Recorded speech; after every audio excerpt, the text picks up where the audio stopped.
everybody for the meeting today. I guess Paul will start recording. And I believe you already said we have a quorum, correct? Correct. Okay. Then I will call the meeting to order and then ask for approval of the minutes of July 6th, 2023. Do we have a motion? Motion to approve the minutes. I'll second that. Moved and seconded. All in favor, Lucy. say aye. Wave your hands or something. Aye. Okay. All right. Now, any adjustments to the agenda? Anybody want to make any changes?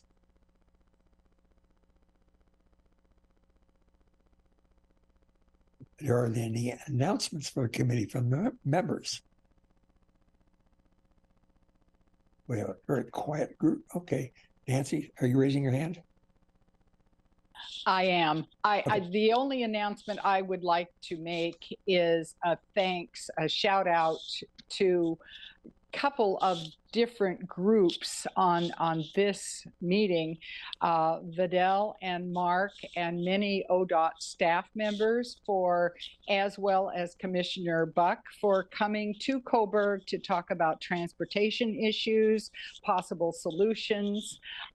I'd also like to say thank you to our LTD members for prompt response for my query about bus service to Coburg. So I really appreciate that, and I just wanted to share that publicly.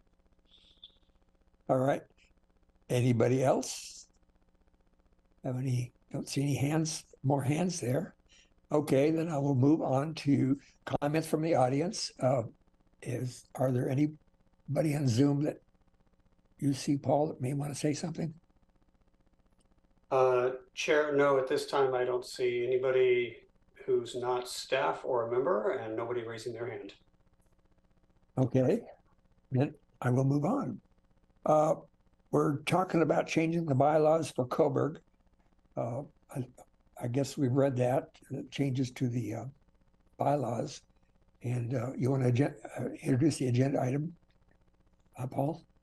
Yes, please. First, I want to make one other quick note that just so you know, after I handle the next 3 agenda items, I do need to leave the meeting. I need to go to Salem for a meeting with ODOT. I let Chair Moe know that. And so Ellen Courier and Kelly Clark will be handling the rest of the agenda items and the meeting for you. Okay. On this agenda item, I made a slight error in that I put it as an MPO issue, and it's not technically an MPO issue. It really is just an MPC issue under MPC's core functions. And as such, only Eugene, Springfield, and Lane County members vote on this item. This is an item to approve an amendment to the MPC bylaws. We discussed this several months ago. Basically, it's a very simple amendment to add one sentence to allow Coburg to act as a member when MPC is engaged in metropolitan transportation issues that are not part of the MPO.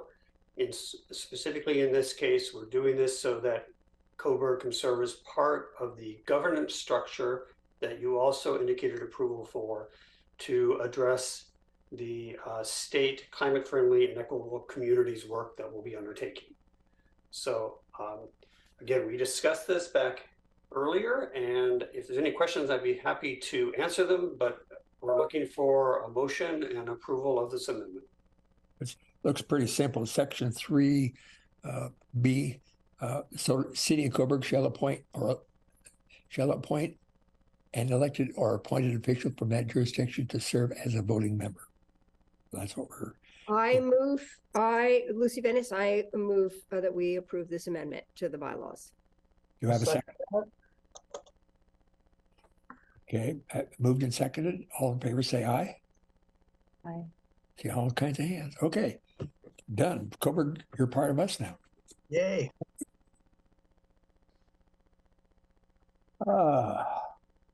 Next item, transportation, housing, and urban development comment letter. No, I'm introducing the agenda item and ask for staff presentation. Thank you, Chair. That is me again. we're bringing to you a request today for a letter of comment, not necessarily a letter of support, but a letter of comment on the pending Transportation, Housing, and Urban Development appropriations legislation in the U.S. House of Representatives. One of the more interesting acronyms, the THUD legislation. This legislation really does appropriate all of the transportation-related funding for the U.S. government for fiscal year 24.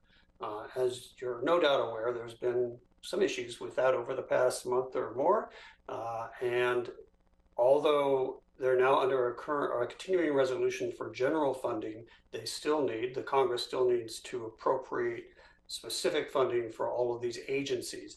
I received an updated newsletter just this morning that this particular bill is supposed to come to a vote before the House next week. Again, that may not happen, but at least right now, it looks like they're going to actually consider trying to pass this next week. So our letter would be very timely. And as noted in the comment letter, the draft proposed comment letter, which, as I indicated, was based on a template we received from the National NPO organization. The concern here is that the House is proposing funding less than is authorized under the current transportation bill, the Infrastructure Investment and Jobs Act. And in particular, it would create funding for some of the programs that we care about, RAISE grants, rail infrastructure and safety grants, and some other areas. So we're asking you again to approve this letter for signing.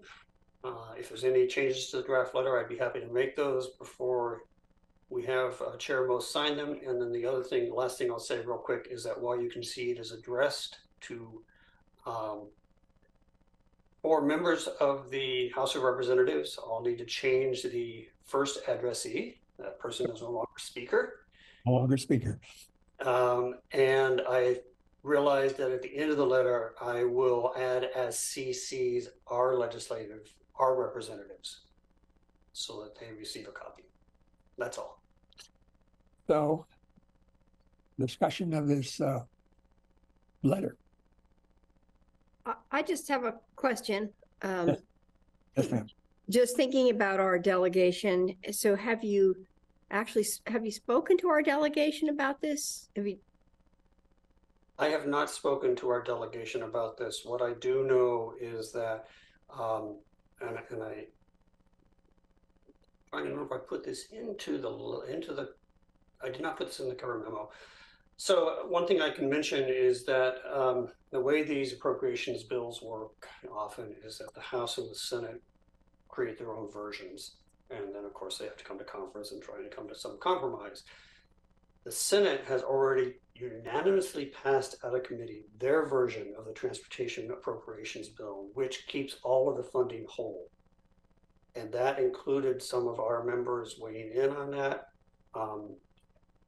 That's the best response I can give you this time, Mayor Venice. Okay, well, I'm glad we're moving forward, and I would just want to make sure that Val Hoyle was fully informed that this is on the deck, on her desk, and that, she'll know, but I just want to make sure that we give her the courtesy of, like, we're submitting this letter. And I will make sure that it happens. Right. Brenda Wilson is also considering asking the ELCOG Board of Directors as a regional council, not as the NPO, but as a regional council, to also send a similar letter, because the National Association of Regional Councils has also been part of this, the original joint letter. Right. Any other discussion? Then I'll entertain a motion to approve this letter. Chair, I move to approve the THUD letter for MPC chair signature with the amendments as proposed by Paul Thompson. Thank you. Do we have a second? And I'll second that. Thank you. All in favor of the motion, say aye. Aye. All kinds of hands up there. Opposed? Approved. Okay. Next one is Eugene Connecting Communities Grant Letter of Support Update. Chair, that's me one final time. We have finished with the action items. The rest of the items on your agenda today are information items. This one is simply in your packet as a copy of the letter that Chair Mo signed and we sent off to the US DOT a couple of weeks ago. About a year ago, a little over a year ago, you approved a letter of support for this grant application by the city of Eugene for the River Road Santa Clara pedestrian and bicycle bridge. At that time, the city applied, was not successful. In early September, they asked me if the city could get an updated letter of support for the next grant submission, which actually was due on September 28th, I believe, so it's already been submitted. Given that you had already approved this, Chair Mo agreed that it was appropriate for him to sign what basically was essentially the same letter. There are a few revisions to the letter that reflect more of a partnership this time in the application between the city of Eugene, the school district, and Lane Transit District. But again, this is just in the packet for your information. If there's any questions about it, I know that Eugene staff are here and they could respond. So there's no action requested, it's just information, and I signed that letter and sent it on. I hope that was okay with everybody. Okay, you're going to take off, Paul, right? I am. Thank you, everyone, if that's it. Oh, Mayor Venice, before I leave. Yeah, I just wanted to say, I just want to remind everyone that this bridge initially got funding because Peter DeFazio stepped up and did this as one of his final acts as an elected representative. And I bumped into him at an event just a couple of weeks ago, and he asked me what the latest news on this was. So it's very, very important to him. And that also that I'm understanding that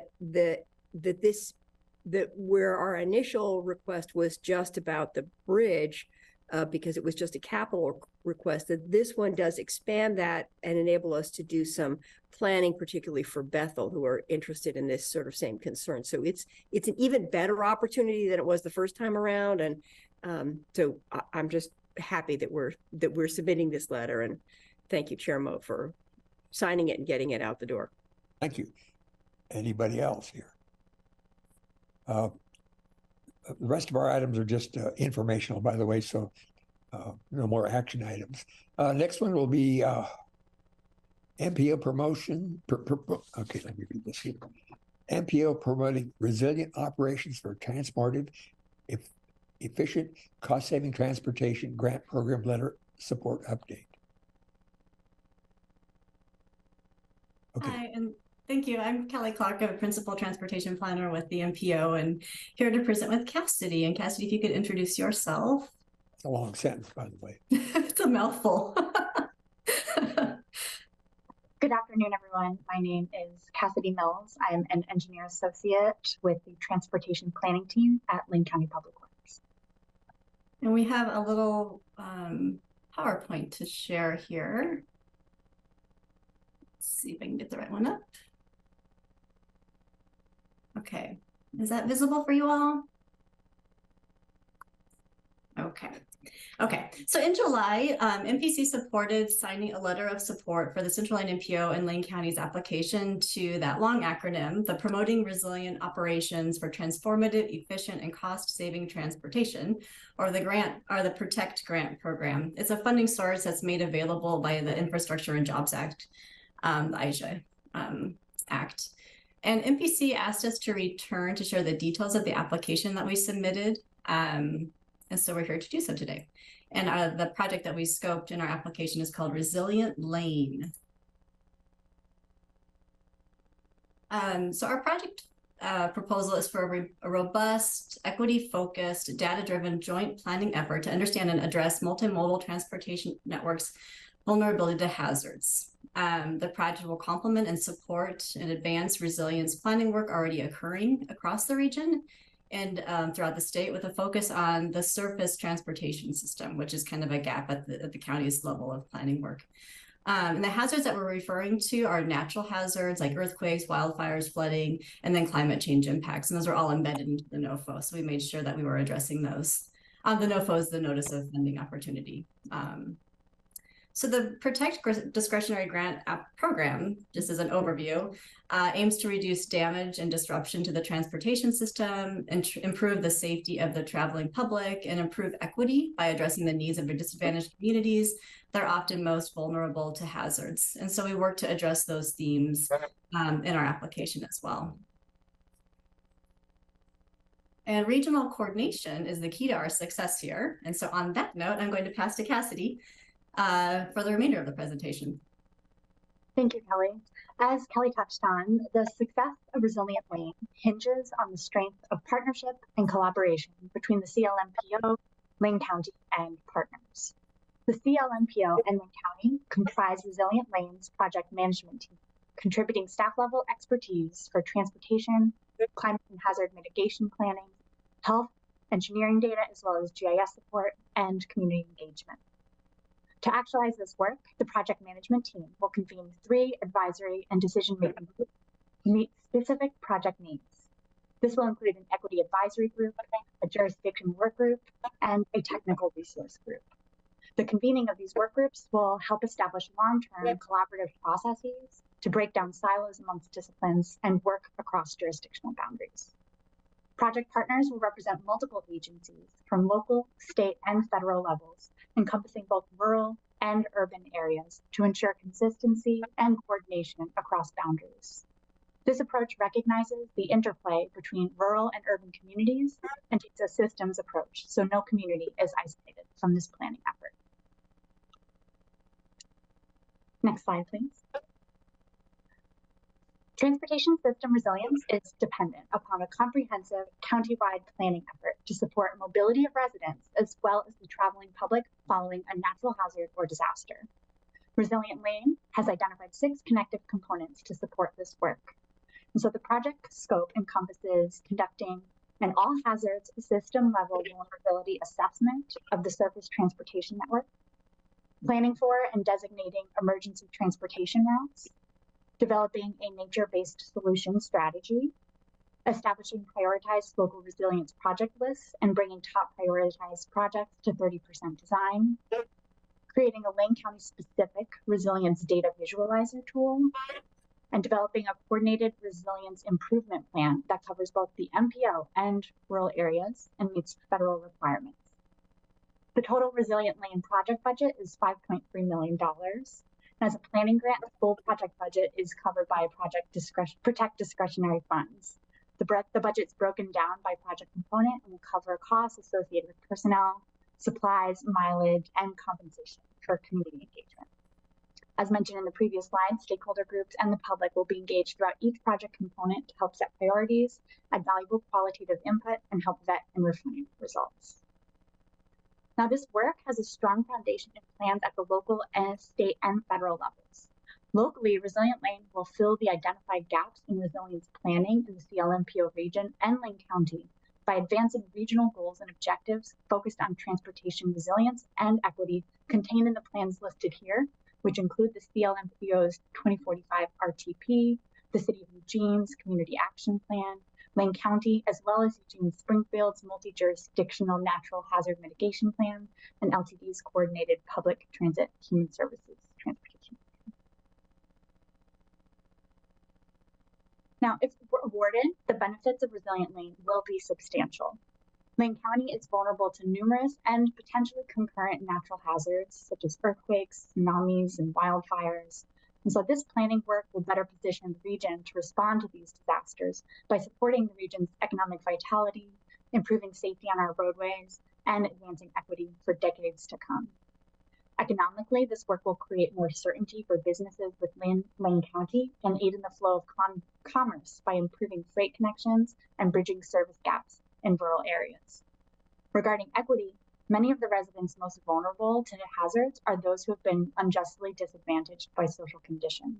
So this work will identify priority communities, their demographic factors, and their relationships spatially to risk areas and sources of support during a disaster. And ultimately, this project will improve safety for all users of the transportation network in Lane County. Identifying and addressing vulnerabilities in the transportation network is vital to the safety of residents, first responders, traveling public, and businesses alike. by establishing emergency transportation routes through a community-driven process that will be a critical safety benefit and outcome to help communities understand what to do when a severe hazardous event occurs.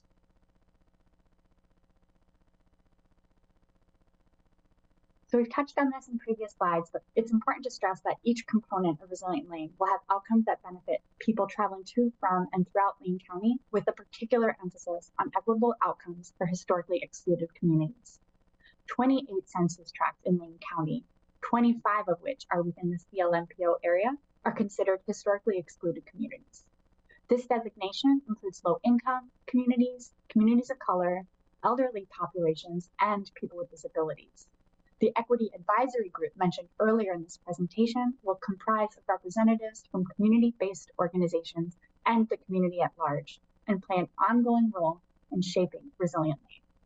The project will prioritize building relationships with leaders of historically excluded communities and collaborate on effective outreach and engagement.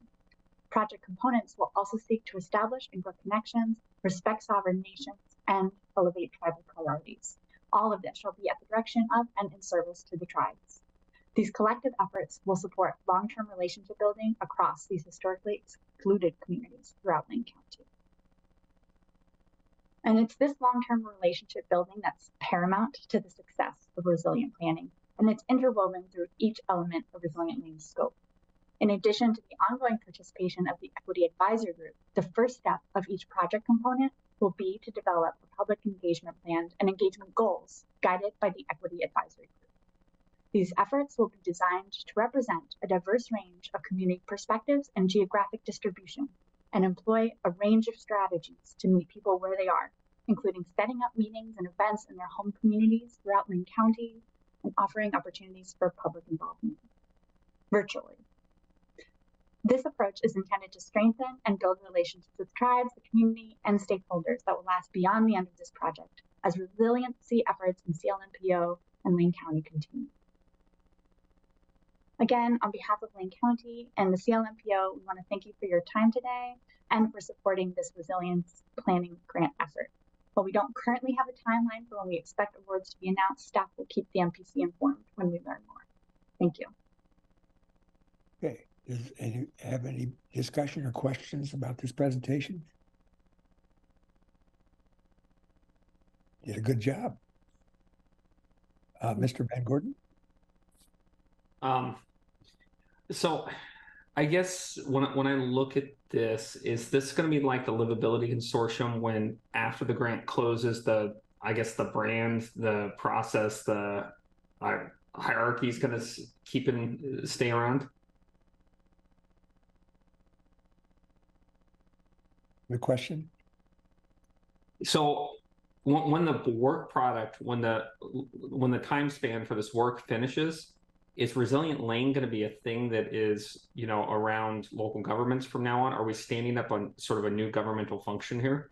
Or is this going to be just a short period of time that we're going to do some additional resilience work? Yeah, and Mayor Van Gordon, I think the intent here is to build on a lot of the work that's been done to date and support it further and try to figure out ways that we can kind of, as Cassidy had mentioned, break down some silos so that we're working together in a more fluid manner and supporting each other's efforts and resiliency in a more fluid manner, and then also building the community support that we need to make it happen on the ground. Yeah, and I think concerns is too strong of a word, but when I read information like this, and that's not like the content of this information, it's more of how these grants get rolled out. It's informed by like 3 pages of other plans, and I think I'm still struggling to figure out why this is different than how this is different and helps us accomplish, the probably 15 other plans that are cited, right? Like it seems like we're just growing the network, right? And not necessarily pushing us towards outcomes, if that makes sense.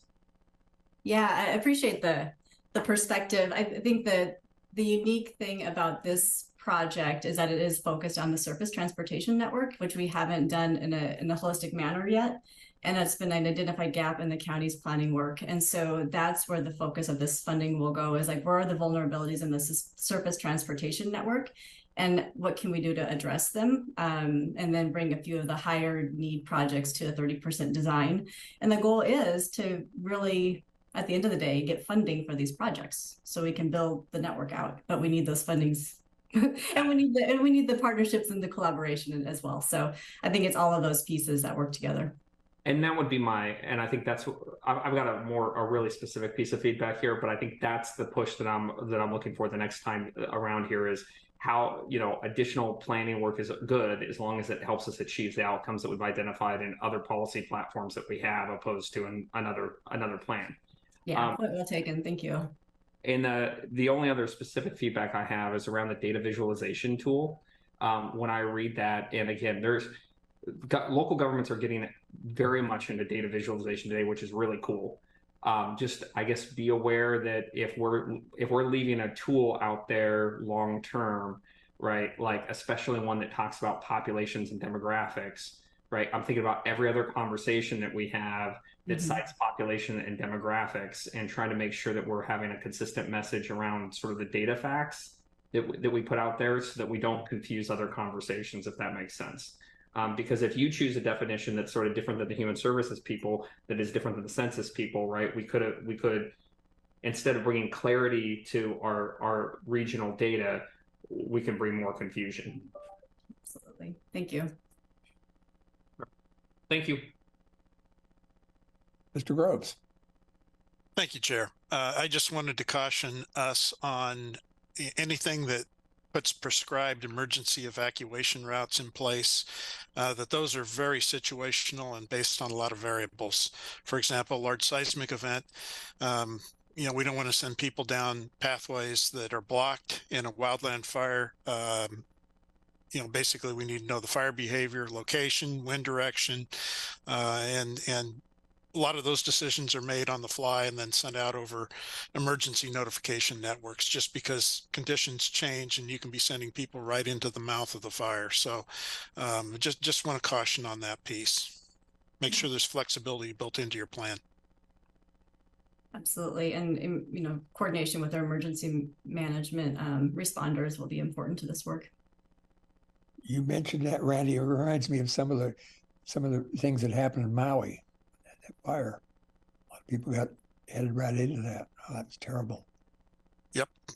People didn't know where to go, and they guessed wrong. Okay. Any other discussion of this item? It was just informational. Then I will move on.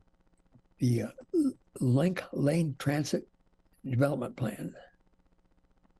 I will lead this one off as well as I get my presentation up. Kate, do you want to introduce yourself? Sure.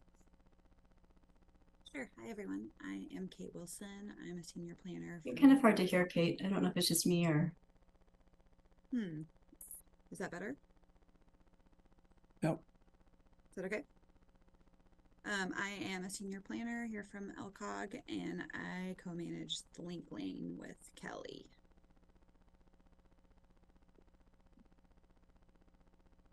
And let me share my screen.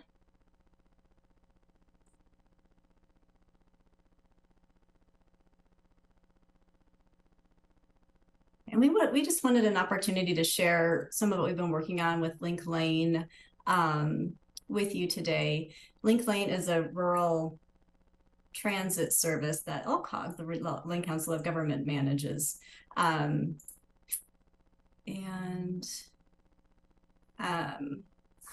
We wanted to share some of our history and how we got to where we are and what we're doing for next steps. So today, like I said, we wanted to share a little bit of Link Lane's background and update. We're working on a transit development plan and wanted to provide a project overview of that, what its visions and goals are, existing conditions, and the recommendations for next steps. And I think while this is a countywide, while Link Lane is a countywide kind of rural transit service, it really is an important component to how people within and beyond Lane County get around. And so like that intersection between rural and urban is a really important factor in how we're serving the county and our residents. And Link Lane is part of that. Transit in rural Lane County in 2018 had a lot of gaps in it. And We heard a lot from the community about this, particularly the gap between Florence and Eugene, but you can see there's also gaps in the network between North Bend and Florence, between Roseburg and Cottage Grove. And there was just the start of a pilot service between Florence and Yachats on Highway 101. And so in response to this, LCOG conducted a feasibility study. And we heard a lot from the community through all of our outreach that there was strong support and even demand for transit between Eugene and Florence. Based on that, LCOG's board approved becoming a public transit service provider in late 2018, and we've been working as one ever since. It was important. Sorry, I'm managing too many screens here.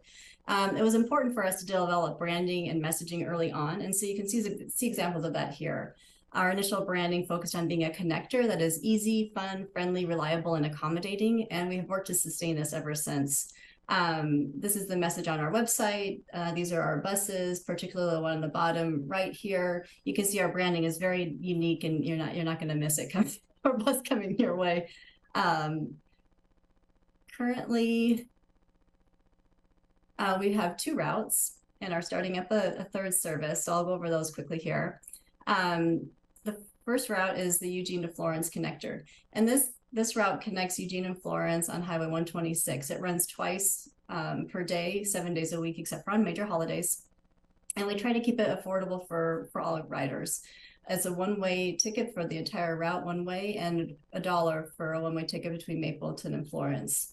And that reduction in fare between Mapleton and Florence was in direct response to what we heard from Workforce Oregon in Florence, looking to get people from the Mapleton, Dogwood area into Florence for shift work. Just a map showing where we stop. We have stops in Eugene, Veneta, Mapleton, Three Rivers Casino. The Confederate tribes of Coos, Laurel, Umpqua, and Sayusla Indians have been a really great partner for us ever since we started this work, and we actually they've provided a bus for our service, and we're still running that today. This route started in February of 2020. And then the last stop is in Old Town Florence, and then grocery outlet in Florence. We're seeing a lot of ridership increase, which is been exciting, and I think a testament to the demand for the service. Every quarter for the past 3 years, we've seen increases, and that demand just seems to be going higher. We see a lot of riders carrying bikes, backpacks, even surfboards on the bus because they're trying to get from the urban area to the coast. The other route that we have is between Yachats and Florence. It connects Yachats and Florence along Highway 101. It operates Monday through Saturday from 7 a.m. to 7:25 p.m. and 4 round trips per day. Ticket price is $2.50 for a one-way ticket for the entire route. And it connects with other providers on Highway 101. And so we make sure that there's a seamless way to get along the coast. And we see a lot of backpackers using this route as well. And bicyclists. It's kind of an uncomfortable section of Highway 101 to be on unless you're driving. And so people maybe biking or hiking along the coast, but take our bus to get between these 2 communities because of that stretch of the highway, amongst a lot of other users. The route starts in Florence at the grocery outlet, stops at the Carl G. Washburn State Park, and then its northern stop is in Yachats, and then it returns with the same route. What these 2 routes and other routes combining have done is create a nice, let me stop here. Sorry, the ridership for this connector route is also increasing. We're seeing pretty steady increases over the last quarters, over the last few years as well. And the third service that we're starting up is a Metro Shuttle pilot. And what this is it's an on-demand service that's in Southern Lane County. And the city of Cottage Grove has historically been the contract operator for this service, but has decided that they'd rather pass off transit operations to transit providers. And so LTD and LCOG have been partnering to take over the service within and beyond Cottage Grove. and see how it can operate as a pilot for maybe other parts of Lane County. Are there ways that we can look at door-to-door service to serve other parts of Lane County that maybe don't work as well for a deviated, or a fixed route system that is a little more route dependent? This service goes from South Lane County to and from points north. It operates Monday through Friday between 7:30 a.m. and 5:30 p.m. And the fares range from $20 to $30 depending on kind of where you're going to and from. And with all of these, with all of these, we're seeing a lot of connections in the state transit network. We've connected Eugene and Florence and Yachats. The Coos County Area Transit has created a route called the Florence Express, connecting North Bend and Florence. And all of that together has created a key transit hub in Florence, which is really exciting, and it's something that community really wanted. We're still seeing a gap along I-5 that is being evaluated for service. And at this point, I'll hand it over to Kate. What is exciting is that we've done all of this like implementation of service, and now we're taking a step back and saying, where do we look more holistically about where to go next? And so it's kind of our time to plan now. And so, Kate, if you want to take it from here. Sure. I am going to speak loudly into this microphone, but if there's still problems, let me know. Mayor Van Gordon, did you have a question? Yeah, I know this has been going on for a while, and maybe I didn't see it. Did we have rider numbers? I heard you mention that fare, but how's the ridership doing? On the Metro shuttle? On this one, we don't have ridership numbers. We're still kind of transferring the route, the operations to LCOG and LTD, and so we'll be building some ridership numbers into the presentation as we get them. Okay, so it's still just a little new. Okay, thank you. Yeah. Sorry, Mr. Van Gordon, a little bitty picture, a little bitty hand up there. I didn't see you.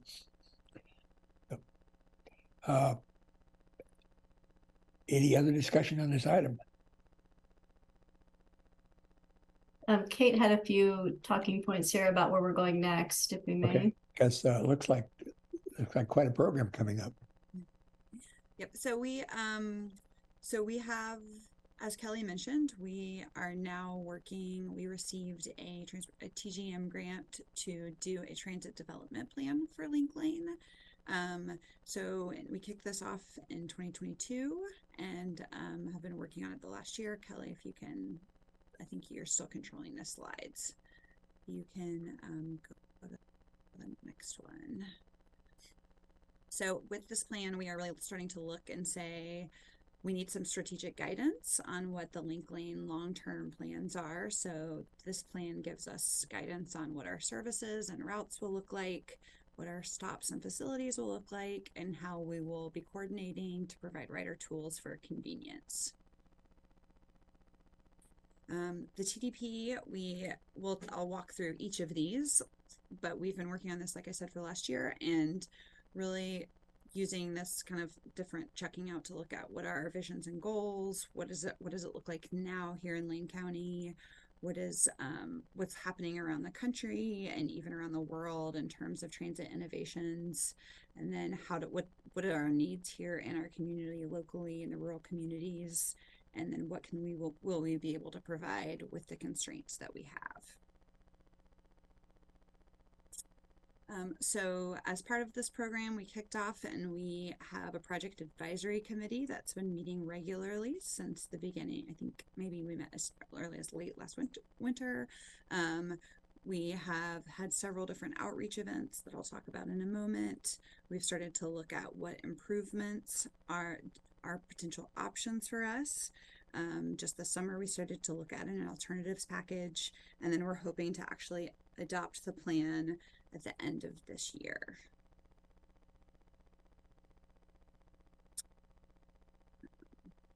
And then the next slide.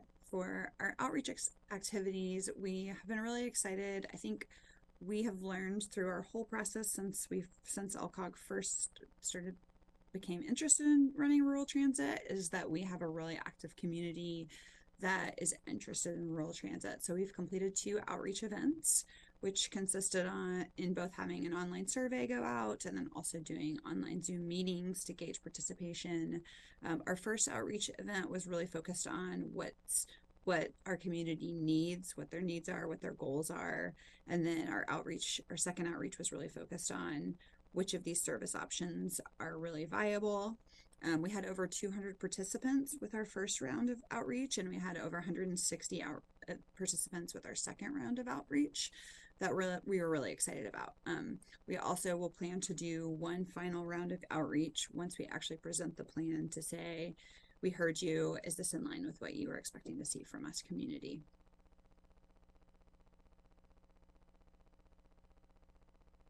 And then we really kicked off and started to look at our vision and our goals, which is outlining kind of what we want to be as a transit provider. And we are excited to be and this will help provide guidance for an equitable, safe, convenient, and connected transit network throughout Lane County. We know that health is a big issue, and getting individuals around in our communities is really important to keep us moving forward.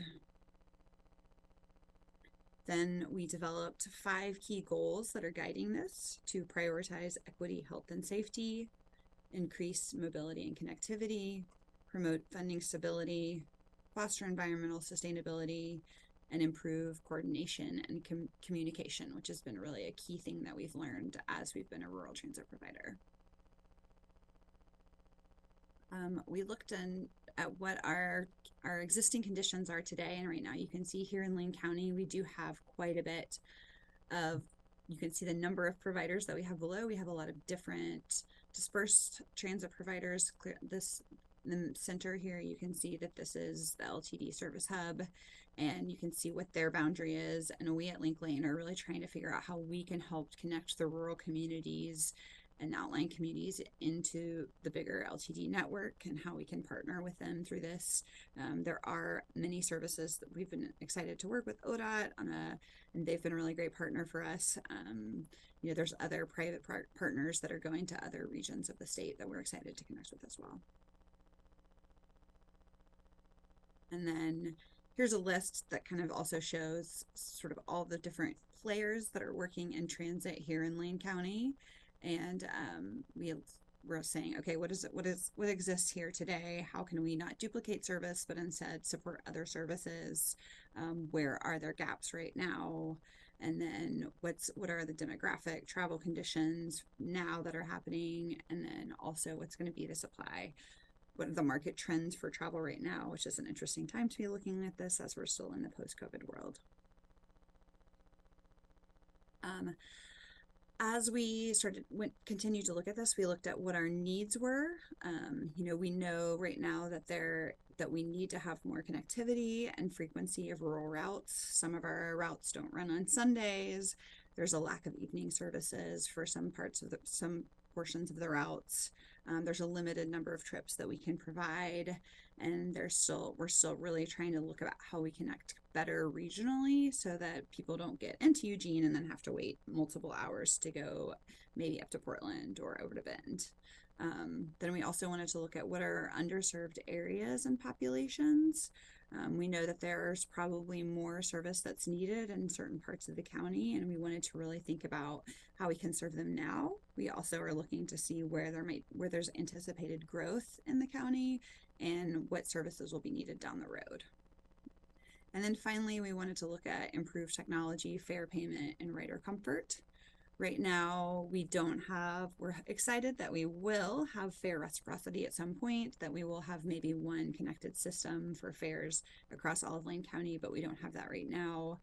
There's other items that really came up when we were hearing from the community that are needs, such as how we can have more pet policy flexibility, since some smaller cities in our county don't have veterinarians. Those are things that came up for us that we weren't really expecting to hear, but then it became clear that this was a real need we needed to figure out if we could address.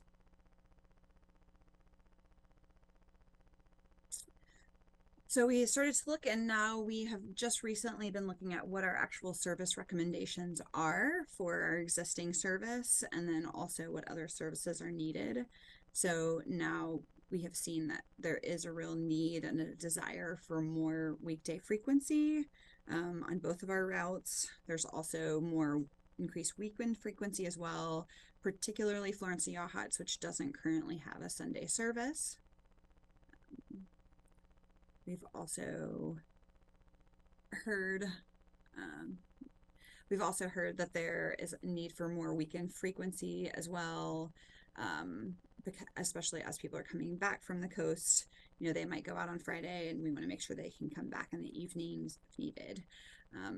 We also heard there's technology improvements that we can be doing that we want to work on. As I said, we want to work on a fair reciprocity system. We want to be able to give people more fair payment options. Right now, we're only accepting cash. We also want to have more trip planning technologies, better bus stops that are more comfortable for our riders. And really, we'd love to have real-time vehicle tracking on our buses so people can see where they are. And then finally, long-term planning, we want to think about where extra services are needed here in Lane County. And you can see here there's a list of, and I think for many of our rural communities, fixed route might not be the answer, but we have been really looking a lot at potential on-demand services or deviated fixed route services, where a bus has a normal route that it takes, but it can deviate to pick someone up at their home so that we can better respond to the needs of the rural communities. So our next steps with this plan is to be able to, we're gonna go out for another round of outreach to say, here's our draft plan, and then we'll revise it based on the feedback, and then we will present to the LCOG board for adoption, hopefully in December of 2023.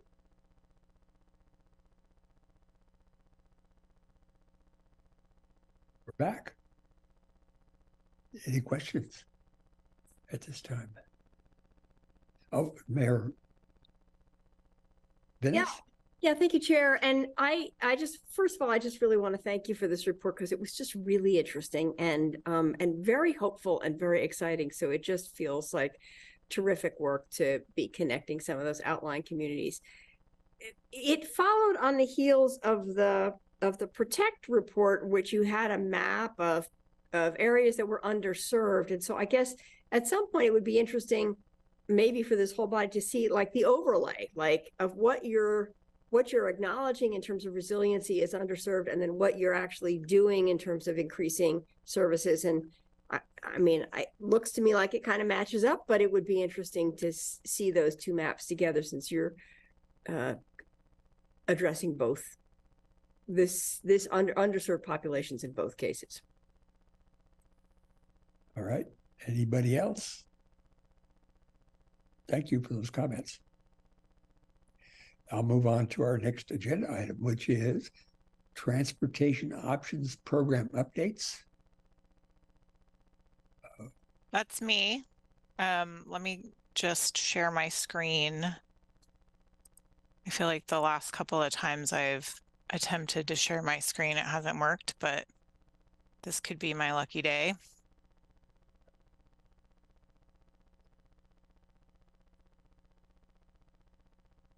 It's working. Okay, let me just hang on a second. I have 3 screens, so I want to make sure you're seeing the correct one and not the one that doesn't. Okay, is this moving? No? Nope. We're seeing your email. Yeah. Do you want to answer my email for me? No, I got plenty of my own. We'll get you in trouble. Okay, hang on one second. I'm going to switch the screen. How's that? No more email? Good. Good photo. Okay. Of course, it's not moving. Yeah, I'm not sure why, but whenever I'm on my multiple screens, I don't have a lot of success with moving through my PowerPoint here. Ellen, it's the Get There challenge. I don't know if that's what you I know want. that's, well, Okay. that is it, but it's just not Okay. moving. You know what? I'll just go without the PowerPoint. Feel free to send it to me quick and I can bring it up. That's okay. Yeah, I have these 3 screens, and for some reason it really does not like to cooperate with Zoom for me. Okay, so what I would like to do is give an update about some of the programs that we have that are part of our transportation options programming. And as a reminder, our transportation options programming is something that implements our regional transportation plan, it implements our public involvement plan, and it implements our congestion management plan. So if you're ever wondering why we're talking about transportation options, that's why we are implementing these different types of plans through this programming. The first thing I want to talk about is our Get There challenge. This is a 2-week challenge that is sponsored by ODOT. It's statewide. They are incentivizing people to take different types of trips besides driving alone. So many of your agencies are participating, particularly as large employers, and you can join a team if you would like. So I encourage you to reach out to your staff to figure out how to join a team through the Get There challenge. You can log all of your trips. This is the first year they're doing a team-based challenge. You used to do it as an individual. And this is something that our region has been asking for a long time. We used to have a beloved business commute challenge here, and many of our agencies really want to have that team-based challenge so you can have a little bit of a friendly competition with other parts of your agency or other agencies. So I think everybody represented on MPC has a team of some sort, so I encourage you to try it out. It's 2 weeks. You can win prizes and then share with other employers that you may know that might want to be interested in participating.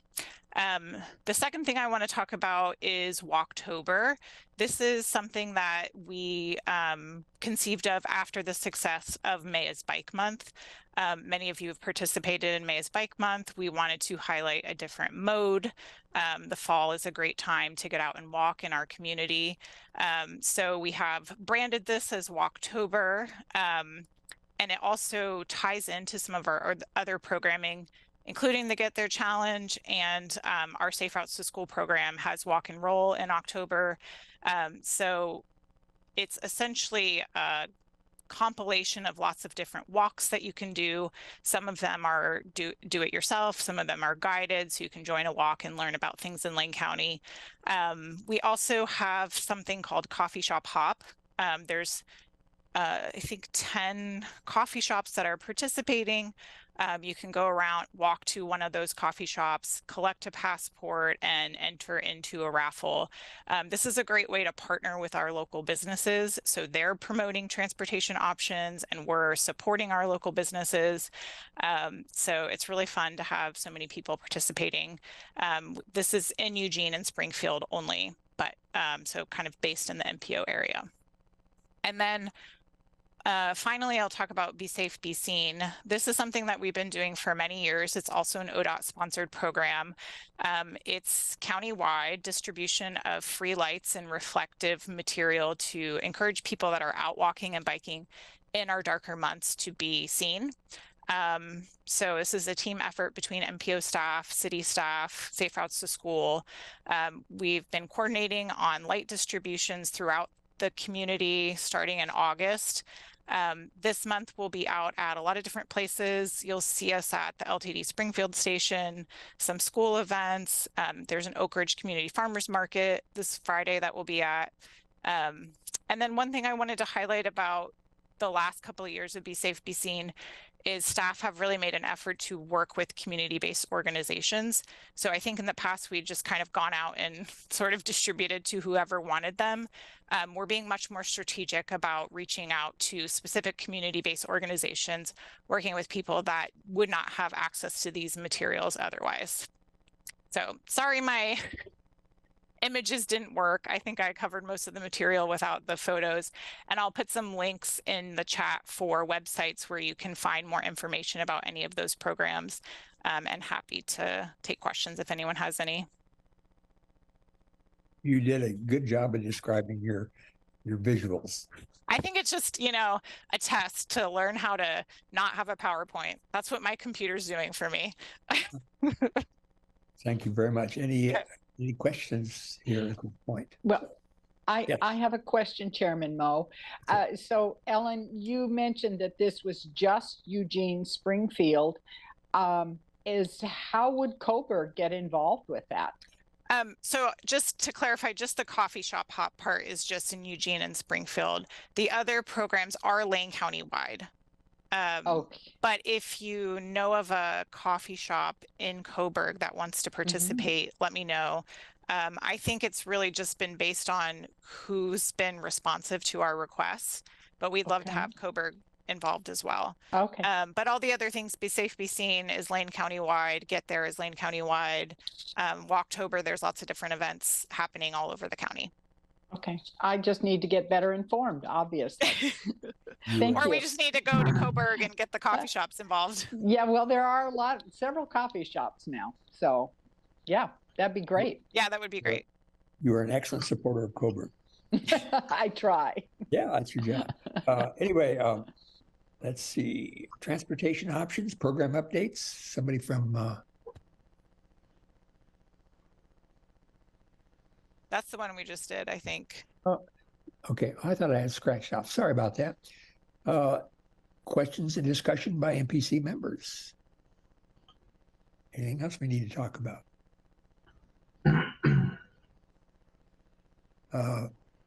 Let's see, follow up next steps. Is there an ODT, Oregon Department of Transportation update?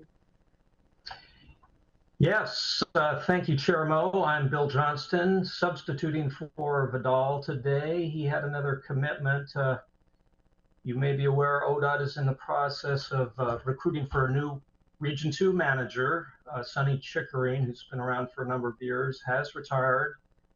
Vidal's attending a stakeholder forum that relates to all of this recruitment. I think Paul Thompson is also participating. That's the meeting I think he needed to leave for early today.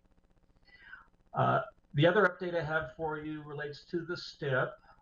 ODOT has begun the process of developing the next 4-year capital improvement plan, which, as you probably know, is more formally known as the Statewide Transportation Improvement Program, or the STIP. This STIP will cover the years 2027 to 2030. It will take 2 years to complete. The Oregon Transportation Commission will adopt the plan in 2026. I'm reading from some notes here. I'll mention that at the Lane Act meeting next week, Vidal and I will provide a presentation explaining what the STIP is, and we'll also describe the funding challenges that ODOT is facing. I'll be coordinating with Paul about providing a similar presentation to this group, either at the November or December meeting. And that's all I have this morning. Thank you. That was short and sweet, but very informational. Anybody else? Any questions of him? Okay, we're almost ready to close things up. Is there any discussion from any of the members? Then I guess it's time I can adjourn the meeting. Thank you very much. Thank you all. Good day. Bye, everyone. Thank you.